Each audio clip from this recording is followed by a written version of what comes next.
নমস্কার, এসপি কয়েনের তরফ থেকে সকলকে ধন্যবাদ।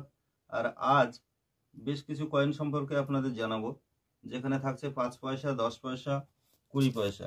ডিফারেন্সগুলো জানাবো এবং মূল্য সম্পর্কেও জানাবো।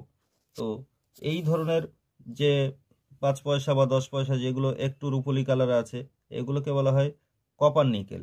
এই কপার নিকেল পয়সাগুলো যদি আপনাদের কাছে থাকে, এগুলোর একটা মূল্য আছে, এবং যদি বিশেষ সাল থাকে তাহলে সেটাও মূল্য আছে। তাহলে আপনারা এই পয়সাগুলো যত্নে রাখবেন। আর তার সঙ্গে এই 10 পয়সা দেখুন, ডিফারেন্স আছে। এটা নিকেল ব্রাশ আর এটা কপার নিকেল। তো এই কপার নিকেল আর নিকেল ব্রাশের মধ্যে এটার মূল্য বেশি হয়, যেটা হলো আপনার নিকেল কপার নিকেলটা। আর এই নিকেল ব্রাশটা একটু তুলনামূলকভাবে দাম কম, কিন্তু এটাও মোটামুটি মূল্য পাওয়া যায়। আপনাদের কাছে থাকলে যোগাযোগ করবেন। আর সেই সঙ্গে 20 পয়সা, এই ধরনের 20 পয়সাগুলো যেগুলোতে দেখবেন উপরে সূর্য আছে বা অন্য রকম কিছু আছে, সেইগুলোর কিন্তু একটা মূল্য আছে। এখানে দেখুন, এই পদ্ম ফুলের উপর 20 লেখা একটা আছে, পেছনে অশোক স্তম্ভ।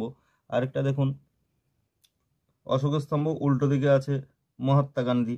তো এই পয়সাগুলো মোটামুটি আপনাদের কাছে থাকলে যোগাযোগ করতে পারেন। আসুন, যে পয়সাগুলো আপনাদের আনাজ কানাজে পড়ে থাকে সেই পয়সাগুলোর মধ্যে এই পয়সাগুলো, এগুলো তো বাজারে চলে না, তো এগুলো